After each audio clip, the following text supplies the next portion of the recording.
إن هذه أمتكم أمة واحدة وأنا ربكم فاعبدون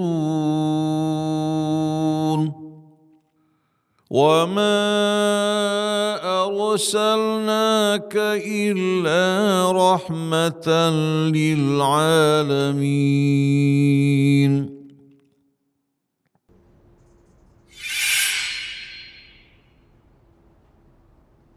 إلى هذه النية وكلنا صالحة وإلى حضرة النبي محمد صلى الله عليه وسلم. الفاتحة.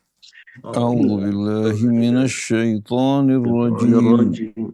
بسم الله الرحمن الرحيم.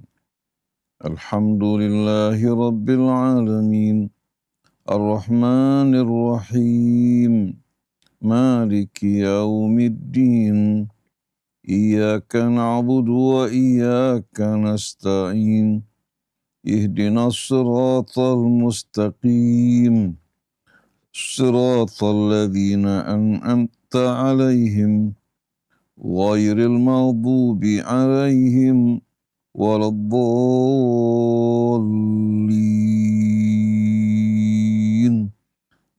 آمين. بسم الله الرحمن الرحيم. الحمد لله رب العالمين. اللهم صل وسلم وبارك على عبدك ورسولك سيدنا ونبينا محمد وآله الطيبين وصحابته الأكرمين وإخوانه من الأنبياء والمرسلين والسائرين على نهجه القويم إلى يوم الدين. سبحانك لا علم لنا إلا ما علمتنا إنك أنت العليم الحكيم. اللهم آتنا من عندك رحمة وعلمنا من لدنك علما نافعا وانفعنا بما علمتنا. اللهم اهدنا سبل السلام وأخرجنا من الظلمات إلى النور واهدنا إلى صراطك المستقيم. أما بعد. السلام الله عليكم ورحمة الله وبركاته. Ikhwan akhwat yang dirahmati Allah. Kalau kita renungkan bersama-sama apa yang telah kita pelajari, bagaimana Allah Subhanahu wa Ta'ala membangun masyarakat Islam bukan di atas ancaman dan hukuman. Allah Subhanahu wa Ta'ala membangun masyarakat Islam atau umat Islam dengan betul-betul mempersiapkan asbab al-wiqayah, sebab-sebab perlindungan yang melindungi umat agar tidak terjerumus ke dalam perbuatan-perbuatan nista, perbuatan-perbuatan yang keji. Oleh karena itu kalau kita perhatikan hukum-hukum yang terdapat pada surah-surah Madaniyah diturunkan setelah Allah Subhanahu wa Ta'ala mempersiapkan masyarakat Islam atau umat Islam dalam keadaan siap, di mana mereka hidup dalam suasana yang bersih. Sebab-sebab yang menyerumuskan mereka ke dalam perbuatan keji hina telah dijauhkan. Baru pada saat itu hududullah ditegakkan sebagaimana yang kita jumpai dalam suratun Nur. Begitu juga berkaitan dengan hududullah yang lain seperti hukuman mati bagi pembunuh. Begitu juga berkaitan dengan riba. Kita saksikan Allah Subhanahu wa Ta'ala tidak mengharamkan riba, melainkan setelah betul-betul mempersiapkan kaum muslimin dengan meneguhkan iman mereka, mengutamakan yang di sisi Allah dari kecintaan kepada dunia. Betul-betul membangun masyarakat yang kokoh kuat sebagai satu umat. Wal mu'minun wal mu'minat ba'duhum awliya'u ba'din. Kalau dulu mereka masing-masing mementingkan keuntungan, kepentingan, tapi dengan pembinaan Allah Subhanahu wa Ta'ala, mereka menjadi masyarakat yang beriman, pria ataupun wanita, sebahagiannya menjadi pelindung sebahagian yang lain. Oleh karena itu tidak ada rasa berat di hati kaum muslimin untuk memberikan pinjaman kepada saudaranya tanpa mengharapkan bunga. Tapi yang mereka harapkan yang di sisi Allah Subhanahu wa ta'ala. Hingga pada ayat-ayat Makiyah kita temukan in tuqridullaha qardan hasana yudha'ifu lakum wa yaghfir lakum. Begitu juga firman Allah dalam surat Al-Hadid, man dzalladzi yuqridullaha qardan hasana fayudha'ifhu wa lahu ajrun karim. Semua ini merupakan ancaman dan hukuman serta siksa itu sebagai landasan masyarakat Islam, tapi ini merupakan penjagaan dan perlindungan. Tapi tanpa membina masyarakatnya terlebih dahulu, mempersiapkan mereka, ancaman dan hukuman tidak akan mendidik mereka. Tidak akan betul-betul mendidik dan menjauhkan mereka dari berbagai macam perbuatan yang akan dapat merusak kehidupan mereka. Tapi dengan betul-betul mempersiapkan diri mereka, bertakwa kepada Allah, mensucikan mereka melalui bimbingan dan petunjuk Allah, di antaranya melalui salat, melalui siyam yang mengendalikan hawa nafsu, melalui zakat yang membuat mereka lebih mengutamakan yang di sisi Allah dari kehidupan dunia. Allah Subhanahu wa ta'ala membangun masyarakat yang betul-betul amat indah. Dan masyarakat yang dibangun ini masyarakat yang tadinya tenggelam dalam kejahiliahan. Bukan masyarakat yang berpendidikan, tapi masyarakat yang tenggelam dalam kejahiliahan dengan pendidikan Al-Quran. Dengan kepemimpinan Rasulullah SAW yang menjadi suri tauladan, terjadi perubahan. Kalau tadinya mereka dalam kesesatan yang nyata, wa in kanu min qablu lafi dhalalim mubin, tahu-tahu mereka menjadi sebaik-baiknya umat. Kuntum khaira ummatin ukhrijat linnas ta'muruna bil ma'ruf wa tanhauna 'anil munkar wa tu'minuna billah. Ada sebagian orang mengatakan bahwa kalau betul-betul hukum Allah diterapkan bagi pelaku zina, makanya tidak memungkinkan untuk terjadi. Karena seorang berzina, untuk dapat disaksikan 4 orang ketika berlangsungnya perzinahan, ini betul-betul merupakan satu hal yang mustahil.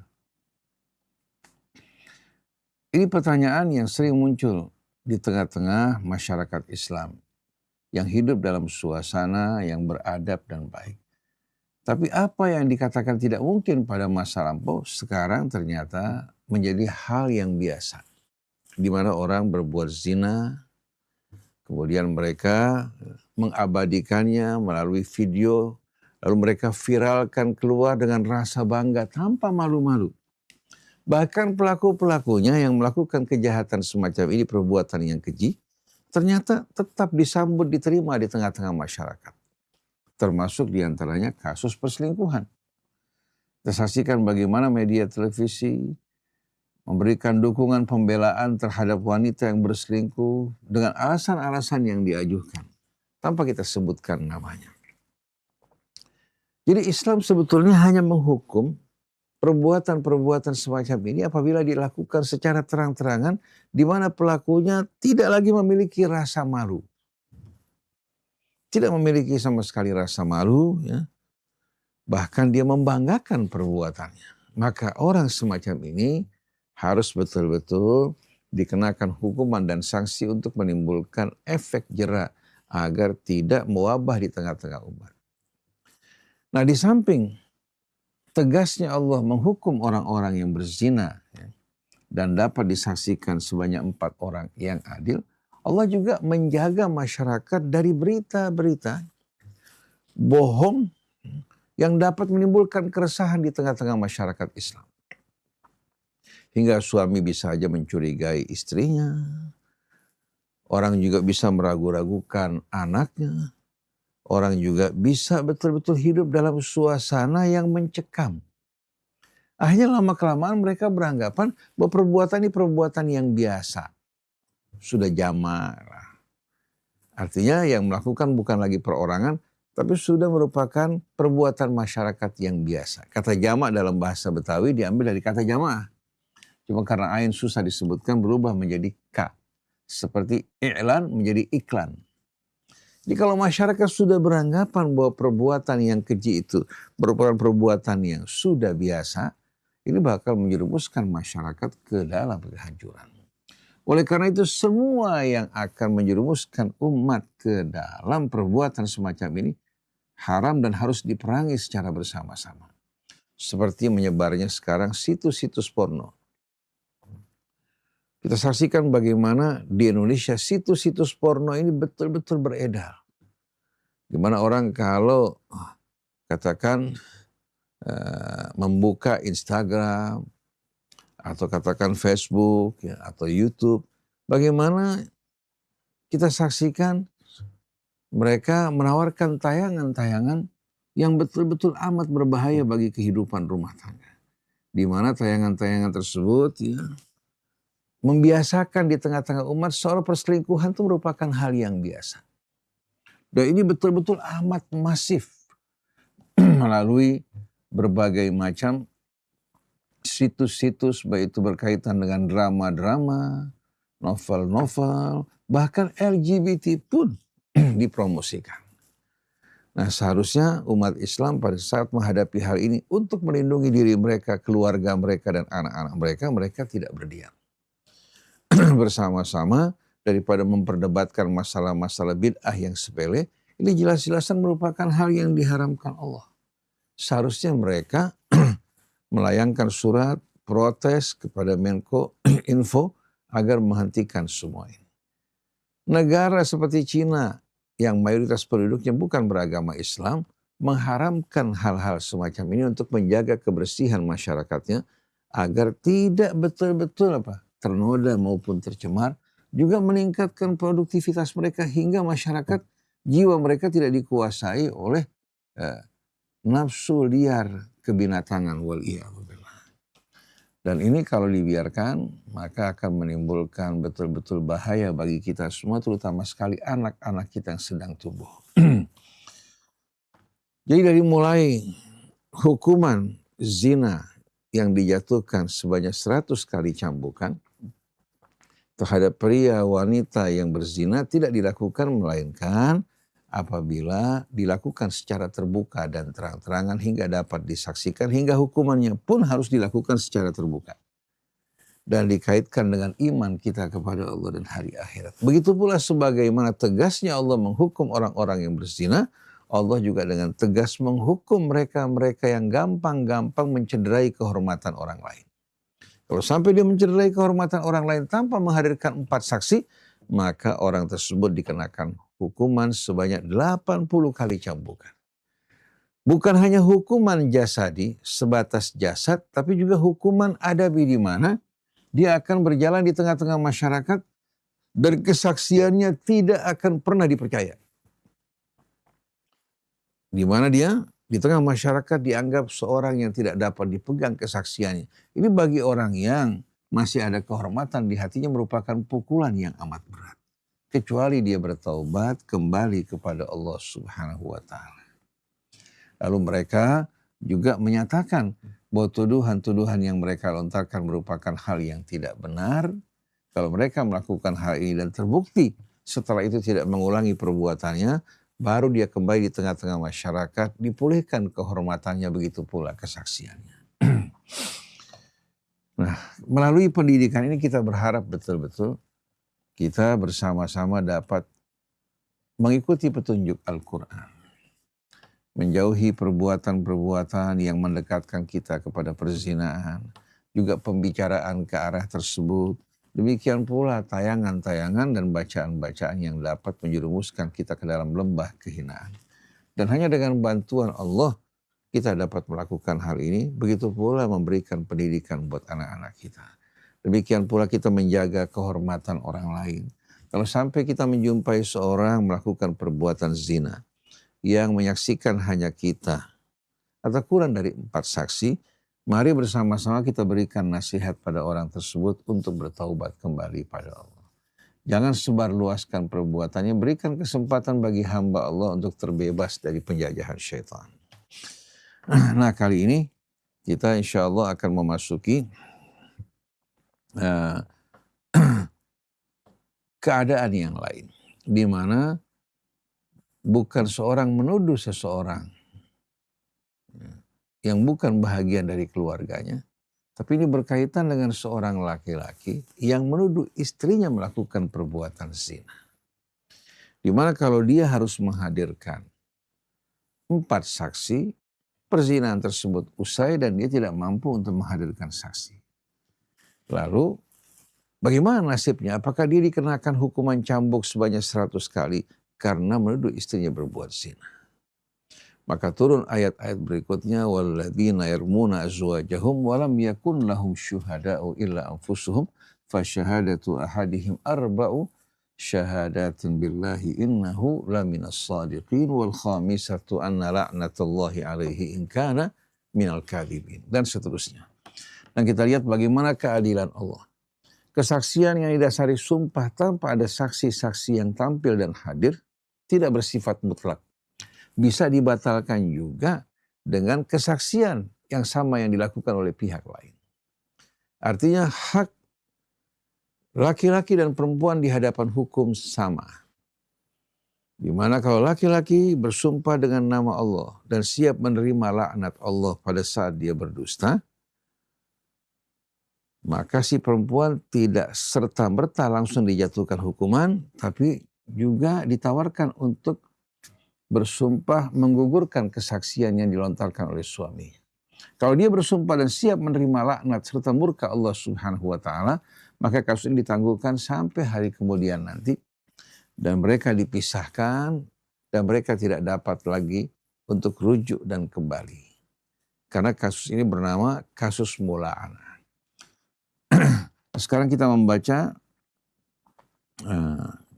pelajaran yang baru. Bismillahirrahmanirrahim. Wa fi hadhihi an-nusus taysirun 'alal azwaj. Yunasibu diqqatal halah wa harajal mawqif. Dhalika hina yattali'u az-zawju 'ala fa'lati zawjatihi.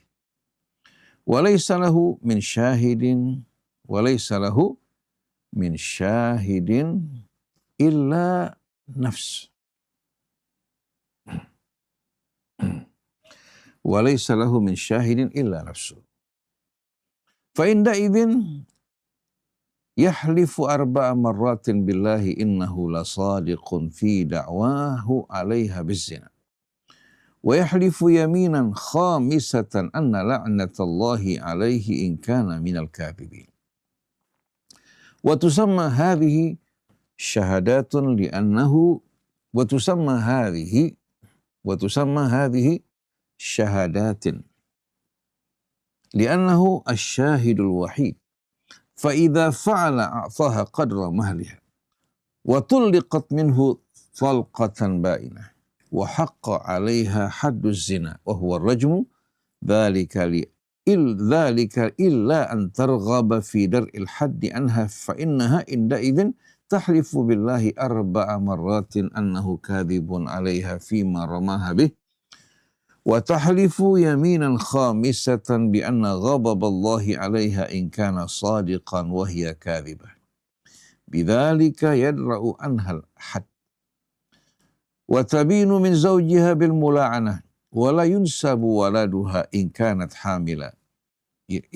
hamilan ilaihi bal ilaiha wa la yuqdhaful waladu wa man yaqdhifuhu yuhad. وقد أقب على هذا التخفيف والتيسير ومراعاة الأحوال والظروف بقوله ولولا فضل الله عليكم ورحمته وأن الله تواب حكيم. ولم يبين ما الذي كان يكون لولا فضل الله ورحمته بمثل هذه التيسيرات وبالتوبة بعد مقارفة الذنوب لم يبينه ليتركها مجملا مرهوبا يتقيه المتقون والنص يوحي بأنه شر عظيم. وقد وردت روايات صحيحة في سبب نزول هذا الحكم. روى الإمام أحمد بإسناده عن ابن عباس قال لما نزلت والذين يرمون المحصنات ثم لم يأتوا بأربعة شهداء فاجلدوهم 80 جلدة ولا تقبلوا لهم شهادة أبدا. قال سعد بن عبادة وهو سيد الأنصار رضي الله عنه أهكذا أنزلت يا رسول الله؟ فقال رسول الله صلى الله عليه وسلم يا معشر الأنصار ألا تسمعون ما يقول سيدكم؟ فقالوا يا رسول الله لا تلمه فإنه رجل غيور والله ما تزوج امرأة قط إلا بكرا وما طلق امرأة قط فاجترأ رجل منا أن يتزوجها من شدة غيرته. فقال سعد والله يا رسول الله إني لأعلم أنها الحق وأنها من الله ولكني قد تعجبت أني لو وجدت لكاعا قد تفخذها رجل لم يكن لي أن أهيجه ولا أحركه حتى أتي بأربعة شهداء فوالله إني لا آتي بهم حتى يقضي حاجته. قال فما لبثوا إلا يسيرا حتى جاء هلال بن أمية فجاء من أرضه عشاء فوجد عند أهله رجلا فرأى بعينيه وسمع بأذنيه فلم يهيجه حتى أصبح فغدا على رسول الله صلى الله عليه وسلم فقال يا رسول الله إني جئت على أهلي عشاء فوجدت عندها رجلا فرأيت بعيني وسمعت بأذني فكره رسول الله صلى الله عليه وآله وسلم ما جاء به واشتد عليه واجتمعت عليه الأنصار وقالوا قد ابتلينا بما قال سعد بن عبادة إلا أن يضرب رسول الله صلى الله عليه وسلم هلال بن أمية ويبطل شهادته في الناس. فقال هلال والله إني لأرجو أن يجعل الله منها مخرجا. وقال هلال يا رسول الله فإني قد أرى ما اشتد عليك مما جئت به والله يعلم إني لصادق فوالله إن رسول الله صلى الله عليه وسلم يريد أن يأمر بضربه إذ أنزل الله على رسوله صلى الله عليه وسلم الوحي وكان إذا أنزل عليه الوحي عرفوا ذلك في تربد وجهه يعني فأمسكوا عنه حتى فرغ من الوحي فنزلت والذين يرمون أزواجهم ولم يكن لهم شهداء إلا أنفسهم فشهادة أحدهم 4 شهادات بالله الآية فسري عن رسول الله صلى الله عليه وسلم فقال أبشر يا هلال فقد جعل الله لك فرجا ومخرجا. فقال هلال قد كنت أرجو ذلك من ربي عز وجل. فقال رسول الله صلى الله عليه وسلم أرسلوا إليها فأرسلوا إليها فجاءت فتلاها رسول الله صلى الله عليه وسلم عليهما فذكرهما وأخبرهما أن عذاب الآخرة أشد من عذاب الدنيا. فقال هلال والله يا رسول الله لقد صدقت عليها. فقالت كذبا. فقال رسول الله صلى الله عليه وسلم لاعنوا بينهما. فقيل يا هلال اشهد فشهد 4 شهادات بالله إنه لمن الصادقين. فلما كانت الخامسة قيل له يا هلال اتق الله فإن عذاب الدنيا أهون من عذاب الآخرة وإن هذه الموجبة التي توجب عليك العذاب. فقال والله لا يعذبني الله عليها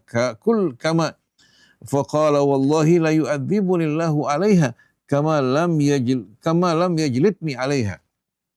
فشهد الخامسة أن لعنة الله عليه إن كان من الكاذبين. ثم قيل للمرأة اشهدي 4 شهادات بالله إنه لمن الكاذبين. وقيل لها عند الخامسة اتق الله فإن عذاب الدنيا أهون من عذاب الآخرة وإن هذه الموجبة التي توجب عليك العذاب.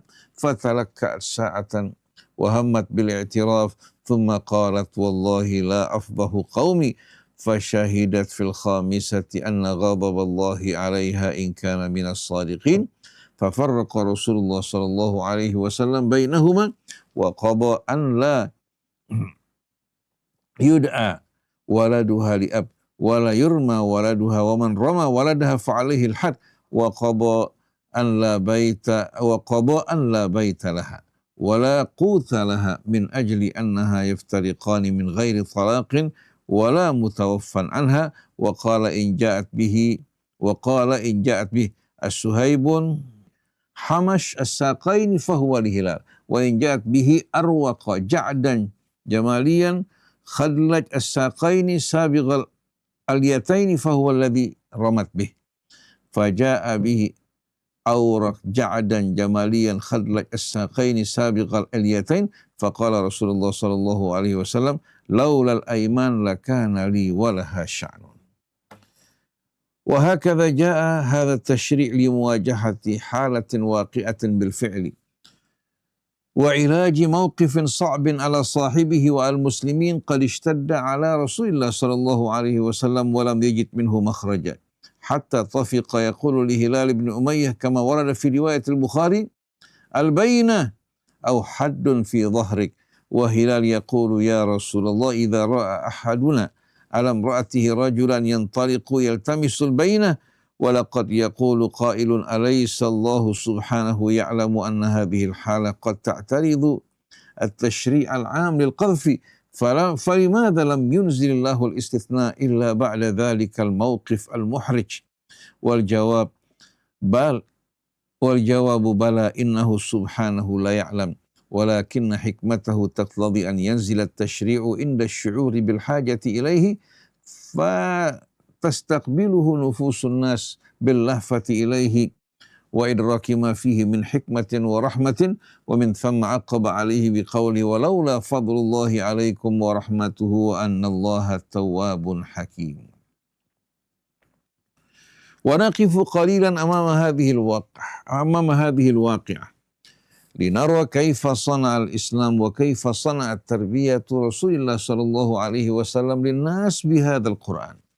كيف صنع هذا بالنفس العربية الغيور الشديدة الانفعال المتحمسة التي لا تفكر طويلا قبل الاندفاع فهذا حكم ينزل بعقوبة القذف فيشق على هذه النفوس يشق عليها حتى لا يسأل سعد بن عبادة رسول الله صلى الله عليه وسلم أهكذا أنزلت يا رسول الله يسأل هذا السؤال وهو مستيقن أنها هكذا أنزلت ولكنه يعبر بهذا السؤال عن المشقة التي يجدها في نفسه من الخضوع لهذا الحكم في حالة معينة في فراشه وهو يعبر عن مرارة هذا التصور بقول يا رسول الله إني لا أعلم أنها الحق وأنها من الله ولكنني قد تعجبت أني لو وجدت لكاعا قد تفخذها رجل لم يكن لي أن أهيجه ولا أحركه حتى آتي ب4 شهداء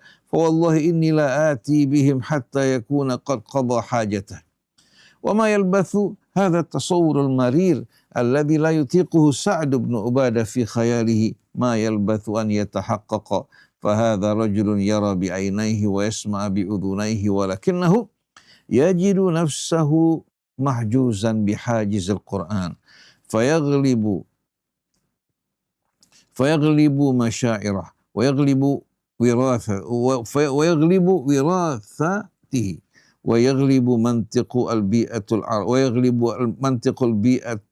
العربية ويغلب من منطق البيئة العربية الأنيف العميق ويقبح غليان نفسه ويكبح غليان دمه وفوران الشعور واندفاع أعصابه ويربط على هذا كله في انتظار حكم الله وحكم رسول الله صلى الله عليه وسلم وهو جهد شاق مرهق ولكن التربية الإسلامية أعدت للنفوس لاحتماله كي لا يكون حكم إلا لله في ذات الأنفس وفي شؤون الحياة. كيف أمكن أن يحدث هذا؟ لقد حدث لأنهم كانوا يحسون أن الله معهم وأنهم في كنف الله وأن الله يرعاهم wa la yukallifuhum anata wa la rahaqa wa la yatrukuhum indama yatajawazul wa la yurhiquhum indama yatajawazul amru taqatahum wa la yadhlimuhum abada kanu ya'ishuna da'iman fi dhillillah yatanaffasuna min rauhillah wa yatatalla'una ilaihi da'iman kama yatatalla'ul atfalu ilal a'ilil kafilir rahim.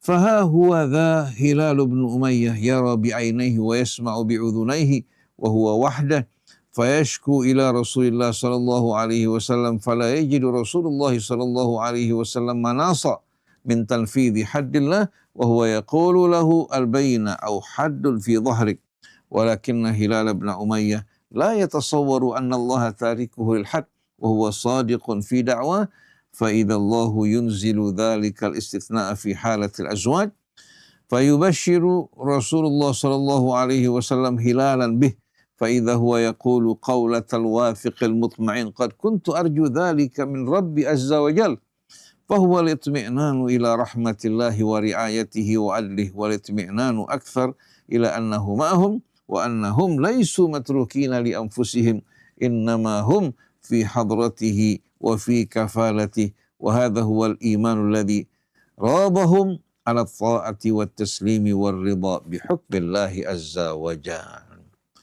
Bismillahirrahmanirrahim. Para jamaah sekalian, kalau kita lihat dari riwayat sebab nuzul, ini bukan berarti semua pasti benar. Ini hanya merupakan riwayat ya, berbeda dengan Al-Quran yang kebenarannya secara pasti. Nah, kalau kita perhatikan ucapan Sa'ad bin Ubadah setelah mendengarkan ayat yang menghukum mereka yang menuduh wanita yang terhormat, yang menjaga kesucian dengan tuduhan zina tanpa membawa 4 orang saksi. Saat berkata kepada Rasulullah, apakah begini diturunkan ya Rasulullah? Rasulullah mengatakan benar.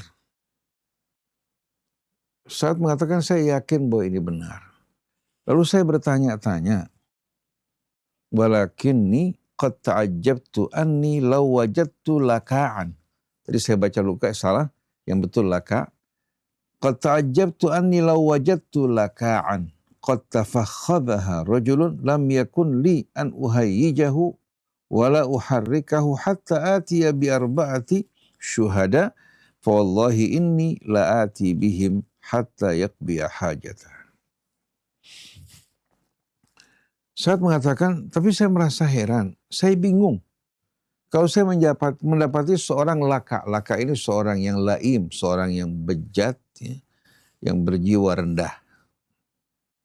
Kalau saya menjumpai lakaan ditujukan pada istrinya, maksudnya bejat dan hina.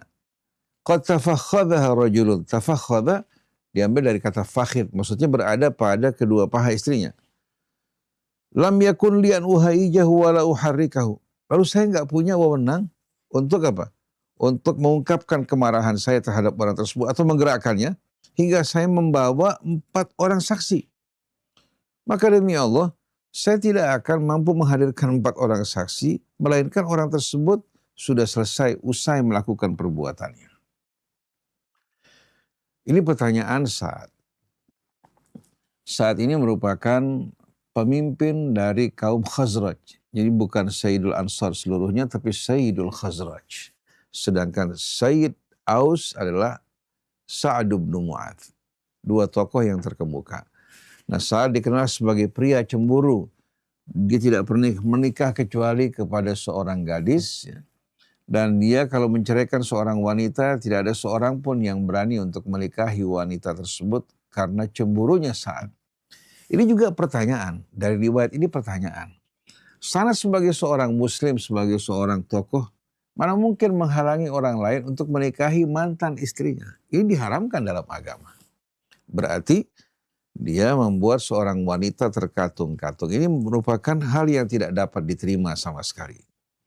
Kemudian kita perhatikan apa yang diceritakan oleh Hilal bin Umayyah. Ketika dia pulang ke rumahnya di malam hari, dia menjumpai istrinya bersama seorang laki-laki. Dia menyaksikan dengan matanya, kemudian dia juga mendengarkan apa yang dibicarakan di antara keduanya. Tapi dia tidak menunjukkan kemarahan pada saat tersebut. Kemudian pagi-pagi dia menjumpai Rasul, menceritakan apa yang dilihat. Rasul mengatakan al-bayyinah, bahwa saksi atau al-haddu ala dhahrik, cambukan dan deraan di atas punggungmu. Antara dua. Lalu Hilal mengatakan, pasti Allah subhanahu wa ta'ala akan memberikan saya jalan keluar dalam hal ini. Hingga turun firman Allah, وَالَّذِينَ يَرْمُونَ أَزْوَاجَهُمْ وَلَمْ يَكُنْ لَهُمْ شُهَدَاءُ إِلَّا أَنفُسُهُمْ فَشَهَادَةُ أَحَدِهِمْ أَرْبَعُ شَهَادَاتٍ بِاللَّهِ إِنَّهُ لَمِنَ الصَّادِقِينَ. Kalau kita lihat dari ayat ini, kelihatannya ayat ini turun sebetulnya tidak berjeda. Jadi setelah walladzina yarmunal muhsanat thumma lam ya'tu bi arba'ati syuhada fajliduhum thamanina jaldah, ya, sampai illal ladzina tabu min ba'di dzalika wa aslahu fa innallaha ghafurur rahim. Kemudian kelanjutannya walladzina yarmuna azwajahum. Kelihatannya pengecualian ini merupakan apa? Ayat yang turun bersama-sama. Jadi bukan berjeda setelah kejadian Hilal bin Umayyah, ya, kemudian turun ayat ini. Jadi kalau kita lihat ayat ini merupakan ayat yang turun secara berturut-turut. Kemudian ada keanehan pada riwayat yang diriwayatkan oleh Imam Ahmad bin Hanbal. Itu setelah si perempuan melakukan mula'anah bersama Hilal. Di mana Hilal bersumpah sebanyak 4 kali. Bersaksi bahwasannya istrinya ini telah melakukan perbuatan zina. Dan dia siap pada yang kelima. Ketika sampai pada yang kelima, sahabat mengatakan, ittaqillah ya Bilal. Hukuman dunia lebih ringan daripada hukuman akhirat. Kalau kamu bersumpah, kamu berbohong, hiyal mujibah, yang bisa membuat kamu ini terkena kewajiban untuk masuk ke dalam api neraka. Hilal dengan tenang dia melanjutkan sumpahnya, wal khamisatu anna la'natullahi alaihi in kana minal kadhibin, bahwa saya siap menerima laknat Allah kalau saya berdusta. Nah, si perempuan diberikan hak untuk membantah. Pertama dia ragu-ragu, ya, tapi pada akhirnya dia bersumpah dan mengatakan bahwa saya tidak akan mempermalukan kaum saya dengan perbuatan saya. Itu alasan si perempuan. Wallahi la afbahu qaumi, saya tidak akan permalukan kaum saya. Akhirnya dia melakukan kesaksian yang kelima, wa anna ghadaballahi 'alaiha in kana minas shadiqin, dan dia siap terkena murka Allah kalau suaminya orang yang jujur. Kemudian ada yang aneh di sini. Yang aneh, kita akan tahu bahwasannya setelah kedua-duanya melakukan mula'anah, kalau si wanita ini hamil, si anak tidak boleh dinasabkan kepada ayahnya, kepada suaminya, tapi kepada wanita ini. Kemudian si anak tidak boleh sama sekali terkena lontaran tuduhan. Itu anak nggak boleh dipanggil sebagai yabnaz zina, harus dijaga. Dan siapa yang melontarkan tuduhan pada anak ini, alaihil had, dikenakan hukuman sebanyak 80 kali cambukan. Nah, yang mengherankan dalam riwayat ini disebutkan bahwa Rasulullah mengatakan kalau seandainya anak ini lahir dalam keadaan pirang, dalam keadaan katakan keriting begini begitu, maka ini berarti anaknya fulan. Kalau lahir dalam keadaan begini berarti anaknya fulan. Ini pertanyaan. Apa yang Rasulullah ucapkan? Ya, seolah-olah ya telah mengungkap bahwa anak tersebut merupakan anak yang tidak benar karena lebih mirip dengan laki-laki yang menggauli perempuan tersebut. Nah, ini pertanyaan. Disebutkan bahwa si anak laki-laki tidak boleh dikenakan tuduhan yang tidak-tidak. Ya. Kemudian Rasulullah SAW tentu menggambarkan kalau anaknya begini, berarti anaknya fulan, anaknya Hilal. Kalau anaknya seperti ini sifatnya, berarti anak wanita ini. Kemudian si wanita dipanggil dengan tuduhan tersebut. Kemudian laki-lakinya bagaimana? Kan Hilal menyaksikan si perempuan melakukan zina dengan seorang laki-laki dengan matanya. Kemudian dia mendengar pembicaraan di antara keduanya. Hilal sengaja tidak melakukan dan mengungkapkan kemarahan dia hingga menantikan saat pagi hari. Dan kita tahu bahwa berzina itu bukan hanya terjadi pada satu orang, tapi terjadi pada dua orang. Lalu kenapa dalam riwayat ini tidak disebutkan mengenai pria yang berzina dengan wanita tersebut, padahal Hilal menyaksikan dengan matanya. Sedangkan si wanita dipanggil. Kalau seandainya Hilal katakan menyaksikan istrinya berzina tanpa diketahui laki-laki tersebut, padahal katakan dia mengaku dia melihat, ini pertanyaan kontradiksi antara kata-kata dia melihat, mendengarkan apa yang dilakukan oleh istrinya bersama laki-laki tersebut dengan kenyataan bahwa si laki-laki tidak dipanggil menghadap. Jadi riwayat ini sebetulnya di samping bahasanya juga kalau kita perhatikan bahasanya, bahasa yang kalau kita perhatikan bahasa yang tidak tersusun dengan baik. Dan kita tahu pada saat itu sahabat-sahabat Nabi berada pada masa-masa di mana bahasa itu cukup tinggi. Sedangkan apa yang diucapkan diriwayatkan dalam hadis ini banyak hal-hal yang ini menunjukkan bahwa orang yang meriwayatkan hadis dari Nabi kita Muhammad SAW, apalagi hadis yang panjang ini, mereka meriwayatkan biasanya dengan maknanya bukan dengan lafaz yang diucapkan oleh yang bersangkutan. Di sini menunjukkan hadis tidak sama dengan apa-apa yang diturunkan Allah dalam kitab sucinya. Nah, kalau kita mengabaikan riwayat tadi, kita membaca ayat-ayat Al-Quran, ternyata yang diterangkan Al-Quran begitu jelas. Kalau kita baca langsung, walladzina yarmuna azwajahum, dan mereka yang menuduh istri-istri mereka. Alladzina isim mausul, menunjukkan ini bersifat umum. Bukan hanya tertuju pada Hilal bin Umayyah, baik kisah Hilal itu benar, tidak benar, ayat ini jelas menyebutkan. Dan mereka yang menuduh istri-istri mereka. Walam yakun lahum syuhada'u illa anfusuhum. Dan mereka tidak memiliki saksi-saksi melainkan hanya diri mereka sendiri. Fasyahadatu ahadihim arba'u syahadatin billahi innahu laminas shadiqin. Maka ketidakhadiran para saksi yang menyaksikan digantikan dengan kesaksian salah seorang dari mereka yang menuduh dengan 4 kesaksian bahwasannya dia benar pada tuduhannya. Wal khamisatu anna la'natullahi alaihi in kana minal kadhibin, dan yang kelima dia siap menerima laknat Allah kalau dia berdusta. Kita lihat di sini ya. Apa yang diuraikan ayat Al-Quran, baik kasus Hilal itu benar, tidak benar, kasusnya jelas. Tidak ada sama sekali keraguan. Lalu tidak serta-merta si wanita ini dikenakan hukuman hanya berdasarkan sumpah kesaksian Hilal. Tapi si perempuan diberikan hak untuk membela dirinya. Jadi tidak divonis bahwa ini perempuan berzina, sampai dia mengajukan kesaksiannya atau menolak. Kalau dia bersaksi sebanyak 4 kali mengatakan bahwasannya apa yang diucapkan oleh Hilal merupakan hal yang tidak benar. Nah yang kelima, saya bersiap untuk menerima murka Allah kalau seandainya Hilal benar pada tuduhannya.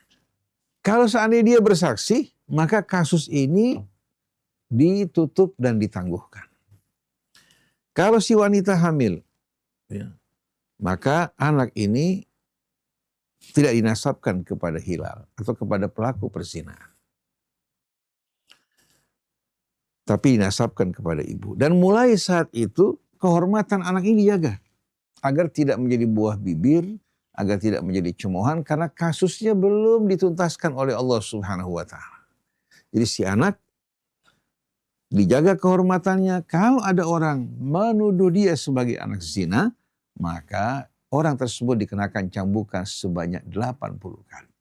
Jadi nggak mungkin Rasulullah mengungkapkan, menggambarkan, memberikan gambaran kalau begini-begini berarti mirip dengan Hilal, kalau begini-begini berarti mirip dengan laki-laki yang berarti membuat kasus yang ditutup ini diungkap kembali oleh Nabi kita Muhammad SAW hingga orang begitu melihat anaknya langsung mengatakan bahwa ini jelas-jelasan membuktikan bahwa si perempuan berzina. Padahal kasus ini sudah ditutup. Dan Nabi mengatakan kalau bukan karena sumpah, lakana li maha sya'nun akhar, saya pasti akan memiliki tindakan yang lain, maksudnya menghukum. Jadi ini betul-betul merupakan hal yang bersifat kontradiksi. Oleh karena itu, kita lebih suka mengikuti keterangan yang terdapat dalam ayat Al-Quran dari apa yang diriwayatkan oleh Ahmad bin Hanbal ridwanullahi alaih. Dan hadis ini tidak sama sekali mengikat kita, sebab nuzulnya tidak dapat dipastikan, tapi bisa benar, bisa salah, seandainya benar pun tidak semua yang diriwayatkan benar, tapi apa yang terjadi ini paling tidak untuk diterimanya kita cocokkan dengan Al-Quran Al-Karim yang menjaga kebersihan umat agar tidak menjadikan salah satu anggota umat atau masyarakatnya menjadi sasaran tuduhan, begitu pula berkaitan dengan anak zina.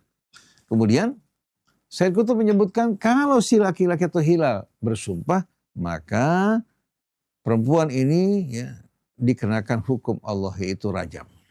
Nah, kita telah bicarakan bahwa rajam ini merupakan hal yang menimbulkan tanda tanya. Kasusnya begitu berat, lebih berat daripada 100 kali cambukan. Kenapa Allah Subhanahu wa ta'ala tidak turunkan ayatnya? Bahkan sebagian orang mengatakan pernah ada ayatnya kemudian dihapuskan atau dimakan kambing. Ini betul-betul merupakan hal yang tidak dapat diterima. Kita tidak berani sama sekali bertanggung jawab di hadapan Allah menetapkan sesuatu yang tidak punya dasar dan tidak didukung oleh fakta yang kuat. Padahal ini merupakan kasus yang berat. Dan Allah memerintahkan kita, wa anihkum bainahum bima anzalallahu wa la tattabi ahwa'ahum. Putuskan di antara mereka sesuai dengan apa yang Allah turunkan dan jangan ikuti hawa nafsu mereka. Kalau mereka mengatakan bahwa tadinya ada kemudian hilang dimakan oleh kambing dan lain sebagainya, ini menunjukkan bahwa riwayat ini mendustakan firman Allah, inna nahnu nazzalna dzikra wa inna lahu lahafidhun. Jadi ikhwan akhwat yang dirahmati Allah, pada saat ayat-ayat Al-Quran menjelaskan sesuatu dengan jelas, maka kita tidak berpaling kepada yang lain. Kalau seandainya ada riwayatnya yang sejalan dengan Al-Quran, tidak memalingkan kita, tidak juga menimbulkan keraguan-raguan, kita terima bukan sebagai dalil tapi sebagai isti'nas. Artinya berdasarkan riwayat ini ternyata sejalan dengan apa yang diterangkan Al-Quran. Tapi kalau seandainya tidak sejalan, tidak mungkin kita mendahulukan riwayat di hadapan kitab Allah Subhanahu wa ta'ala. Jadi ikhwan akhwat yang dirahmati Allah, kesimpulannya sampai pada ayat 9 ini, bagaimana Allah ingin menjaga kehormatan agar seorang menjaga kehormatan dirinya, tidak mempermalukan dirinya, berbuat kemaksiatan yang keji secara terang-terangan, maka tetap kehormatannya dijaga oleh Allah. Dan hukuman tidak diberlakukan berdasarkan dugaan atau berita burung yang beredar. Tapi harus mengadakan 4 orang saksi yang adil terpercaya, baru hukuman dapat dijalankan. Kalau tidak, kehormatan orang tersebut harus dijaga, dilindungi. Kalau sudah terbukti dengan 4 orang saksi, dengan sendirinya bukan Allah yang mempermalukan dirinya, tapi dia yang mempermalukan dirinya setelah Allah menutupi kejahatan yang dilakukan. Dan dalam satu hadis disebutkan, kullu ummati mu'afan illal mujahirin. Seluruh umatku akan diampuni kecuali orang yang mujahir. Sahabat bertanya, siapa mereka ya Rasulullah? Rasulullah mengatakan para mujahir itu yang malam berbuat maksiat, siangnya diceritakan. Apa yang Allah telah tutupi ternyata diungkap di tengah-tengah umum bahkan dengan rasa bangga. Maka orang-orang semacam ini yang tak akan mendapatkan ampunan dari Allah Subhanahu wa ta'ala. Oleh karena itu, kita dalam mengadili orang bukan berdasarkan hati atau dugaan. Karena urusan hati itu kembali pada Allah. Nahkumu bil-dhawahir wallahu yatawalla sarair. Kita menghukum dengan apa yang lahir. Tapi Allah yang akan menghukum apa yang tersembunyi di hati. Tapi ada sebagian kalangan umat Islam yang selalu mengadili orang berdasarkan hatinya. Itu taqiyah, itu taqiyah, itu taqiyah. Jadi selalu mencurigai apa yang dilakukan orang dan mengatakan bahwa ini taqiyah. Berarti mereka diberikan wewenang atau merasa diberikan wewenang Allah Subhanahu wa ta'ala untuk mengadili manusia berdasarkan kecurigaan mereka atau dugaan mereka. Wal'iyadzubillah. Ada yang memberikan masukan? Tambahan Ustaz Hamzah? Fadhal. Waalaikumsalam warahmatullahi wabarakatuh. Ini menarik Ustaz surat An-Nur ini. apalagi berkaitan dengan ukubah. Jadi ternyata kalau kita lihat ukubah di sini bukan transaksi uh, hukuman antara pelaku dengan Allah Subhanahu wa taala. Tapi ini juga merupakan bagian dari agar jangan sampai nama baik seseorang tercemar. Yang menjadi pertanyaan di sini Ustaz, ya, ayat ke-5 atau di 4. Walladzina yarmunal muhsanati tsumma lam ya'tu bi arba'ati syuhada dan seterusnya. Itu kan ada urutan-urutannya. Yang pertama fajliduhum thamanina jaldah, kemudian wala tuqbalu lahum Wala takbalu lahum syahadat abada wa ulaika humul fasiqun. Kemudian illal ladzina tabu. Nah, kata illal ladzina tabu ini apakah setelah dia bertaubat yang gugur yang kriteria-kriteria sebelumnya atau bagaimana? Itu yang pertama Ustadz. Yang kedua, kalau kita lihat di sini berkaitan dengan ukubah yang dijelaskan, emang tadi berbeda dengan hadis yang dibacakan, karena di sini memberikan gambaran tentang pentingnya menjaga nama baik seseorang. Di ayat ke-6 dan ke-7 kan ini kan berkaitan dengan sumpah seorang suami yang menuduh istrinya. Tapi kasusnya kasus internal gitu.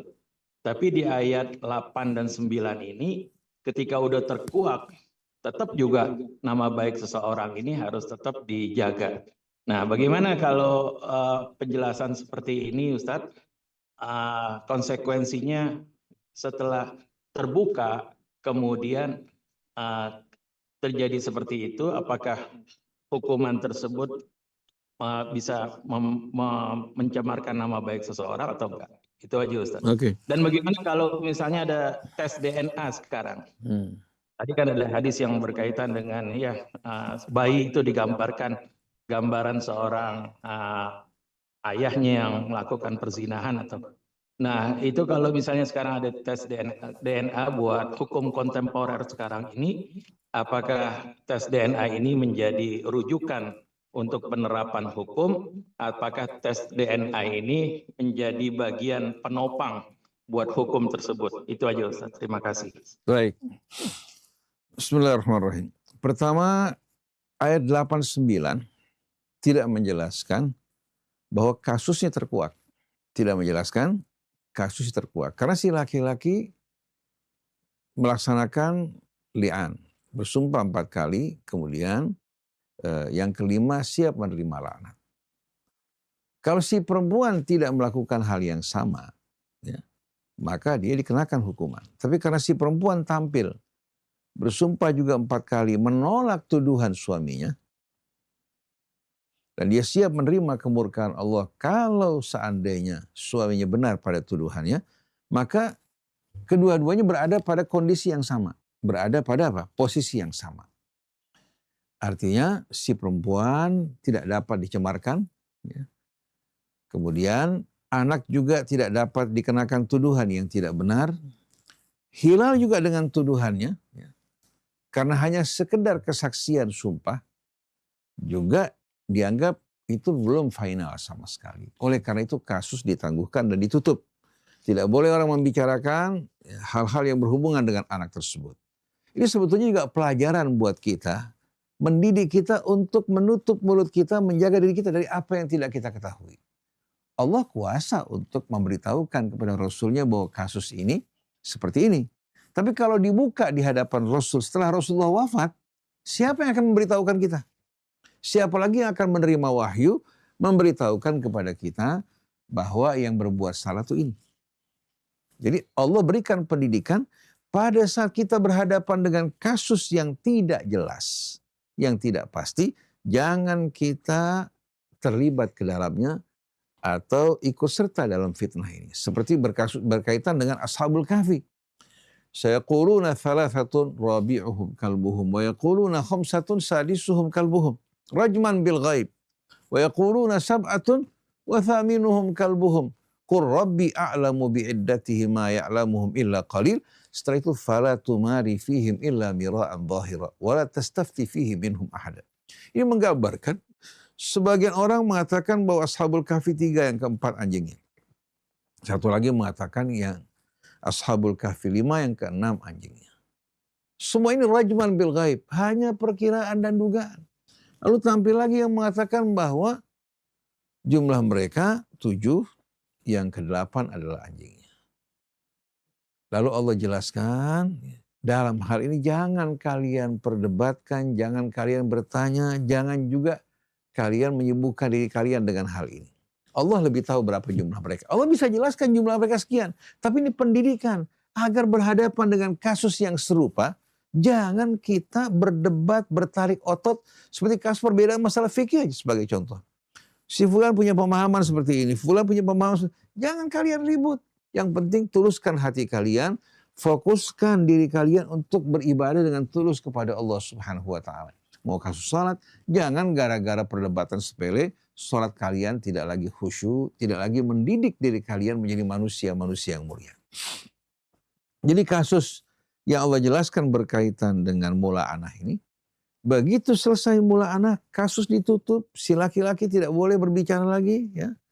Yang tidak tentang wanita tersebut, si wanita juga ya dijaga kehormatannya. Begitu pula anak yang dilahirkan tidak dinasabkan kepada si laki-laki karena si laki-laki menolak, tapi dinasabkan kepada ibunya, dan si anak tidak boleh sama sekali dicemarkan kehormatannya. Karena katakan ini bukan hilal maupun wanita tersebut, bisa saja kasus terjadi karena laki-laki dengki, marah pada istrinya, sakit hati, lalu dia tuduh dengan hal yang tidak, padahal yang salah laki-laki. Jadi di sini kita lihat bagaimana keadilan Allah dalam hukum pria wanita diperlakukan sama tanpa ada perbedaan. Ini merupakan keadilan Islam. Nah, kalau berkaitan dengan tuduhan terhadap wanita yang menjaga kesuciannya, walladzina yarmunal muhsanat thumma lam ya'tu bi arba'ati syuhada fajliduhum thamanina jaldah wa la taqbalu lahum syahadatan abada wa ulaika humul fasiqun. Dan mereka menuduh al-muhsanat. Kita tahu kata muhsan diambil dari kata hisn, artinya benteng. Baik yang dibentengi dengan iman dan takwanya, dibentengi dengan kemerdekaan sebagai wanita merdeka, atau dibentengi juga dengan iffahnya. Kalau seorang menuduh wanita baik-baik yang tidak menunjukkan adanya penyimpangan, sopan dan santun, maka kalau ada orang menuduh wanita seperti ini tidak menghadirkan 4 orang saksi, dikenakan 80 kali cambukan. Lalu bagaimana kalau yang dituduh wanita yang bebas? Cara berpakaiannya, pergaulannya, bebas bergaul dengan laki-laki, maka hukum ini tidak dijatuhkan. Karena apa? Karena ada kecurigaan. Di mana si wanita ini tidak menjaga kehormatannya, bergaul bebas dengan laki-laki. Oleh karena itu ada kemungkinan tuduhan laki-laki tersebut benar. Jadi yang dikenakan hukuman mereka yang menuduh wanita-wanita yang baik dan terhormat. Nah kemudian Allah jelaskan, kalau mereka menuduh wanita seperti ini tidak mampu menghadirkan 4 orang saksi, maka Allah Subhanahu wa taala perintahkan kepada yang berwenang untuk menghukum mereka dengan 80 kali cambukan agar menjaga masyarakat terbebas dari berita-berita bohong yang menimbulkan keresahan, kecurigaan, dan juga fitnah di tengah-tengah umat. Ini hukuman pertama. Yang kedua, hukuman yang bersifat ta'dib adabi. Hendaknya apa? Jangan kalian terima kesaksian mereka untuk selama-lamanya. Karena mereka adalah orang yang fasik dan kesaksian orang fasik tidak dapat diterima. Lalu ada pengecualian berikutnya. Illal ladzina tabu min ba'di dzalika wa aslahu fa innallaha ghafurur rahim. Kecuali mereka yang bertaubat setelah itu, memperbaiki diri mereka, maka Allah Subhanahu wa taala dengan sendirinya akan mengampuni dosa mereka. Nah, di saat mereka bertobat, tetap hukuman jalad itu diberlakukan. Artinya hukuman cambukan 80 kali cambukan tetap dikenakan. Karena sudah keluar. Tapi tobat mereka setelah mereka dikenakan hukuman sebanyak 80 kali cambukan, tobat mereka dengan memperbaiki diri mereka, dan mereka juga mengubah cara hidup mereka hingga terbukti mereka sebagai orang-orang yang baik dan soleh, baru pada saat itu kesaksian mereka diterima. Tapi kalau dia sudah melontarkan tuduhan, si fulan berzina, katakan dengan fulan. Kemudian setelah itu, katakan dia bertaubat. Saya menyesal, saya akui bahwa tuduhan saya tidak benar terhadap wanita ini. Nah, bagaimana kira-kira? Apakah tetap akan dicambuk atau tidak? Dengan sendirinya, orang yang melakukan tuduhan ini tetap dikenakan hukuman. Tetap dikenakan hukuman karena sudah terlontar tuduhan tersebut. Bisa saja dia bertobat dengan alasan bahwa dia ingin berhindar daripada hukuman tersebut. Karena sebutannya walladzina yarmunal muhsanat thumma lam ya'tu bi arba'ati syuhada fajliduhum 80 jaldah. Tuduhan ini mewajibkan dia untuk terkena 80 kali cambukan kalau tidak menghadirkan 4 orang saksi. Kemudian wala taqbalu lahum syahadatan abada, jangan terima kesaksian mereka selama-lamanya, faulaika humul fasiqun. Kalau setelah itu dia mengatakan, saya menarik kembali tuduhan saya bersumpah bahwa si fulan dalam keadaan dalam keadaan yang tidak serupa seperti yang saya ucapkan. Ini bisa saja ucapan dilontarkan ini karena apa? Karena ketakutan menghadapi hukuman, bukan karena kesadaran dia. Oleh karena itu, hukuman tetap dijatuhkan, dan kalau dia bertobat di kemudian hari, maka kesaksiannya juga akan dipulihkan.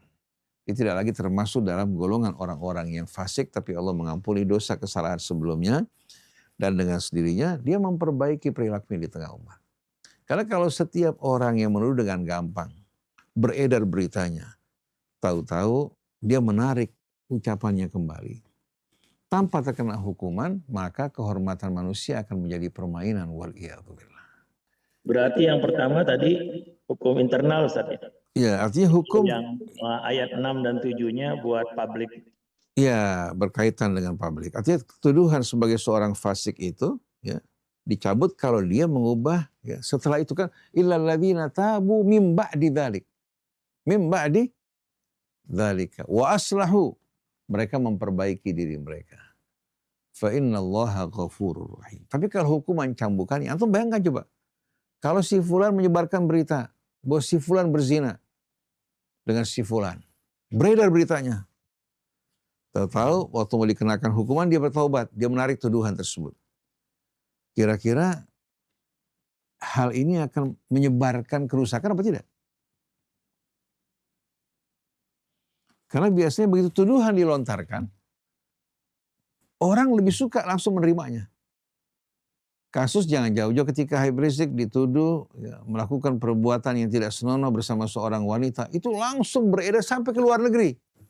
Sampai orang di luar mengatakan, ya Allah kita nggak sangka. Bayangkan coba. Padahal tanpa 4 orang saksi. Nah setelah itu katakan bahwanya yang bersangkutan menyesal memperbaiki dirinya. Tapi yang jelas efek bekasnya di tengah masyarakat, bahkan mereka jangan-jangan betul. Cuma karena ini, karena itu, akhirnya ditarik kembali kesaksian. Karena ada ancaman. Nah ini ada ancaman hukuman 80 kali cambukan. Padahal dia sudah melontarkan tuduhan tersebut. Jadi masalah kehormatan ini dijaga dengan benar-benar agar tidak gampang orang melontarkan tuduhan yang tidak benar. Jadi apa yang disebutkan oleh Said Qutb tadi dari riwayat Ahmad bin Hanbal, ada kejanggalan-kejanggalan diantaranya berkaitan dengan apa yang diungkapkan Rasul dengan gambaran dari anak tersebut yang lahir. Kemudian juga berkaitan dengan rajam, bahwa dia dikenakan rajam. Padahal dasar hukumnya dalam Al-Quran tidak ada, hanya ada dalam perjanjian lama. Kemudian kita temukan juga bahwa ungkapan dan bahasa yang digunakan dalam hadis ini juga menunjukkan bahwa itu bukan ungkapan yang sebenarnya, tapi diriwayatkan berdasarkan cerita yang ada kemungkinan ada tambahan, ada pengurangan, oleh karena tidak seluruhnya bisa menjadi pegangan kecuali yang selaras, yang sesuai dengan kitab Allah Subhanahu wa Ta'ala. Inilah perbedaan antara Al-Quran dan hadis, baik itu yang menceritakan amal Rasul atau yang diucapkan oleh Rasulullah Shallallahu Alaihi Wasallam atau yang diamalkan Rasul, karena kita jumpai terdapat riwayat-riwayat yang saling bersilang bertentangan. Nah, untuk membuktikan kebenarannya kembalikan kepada kitab Allah Subhanahu Wa Taala.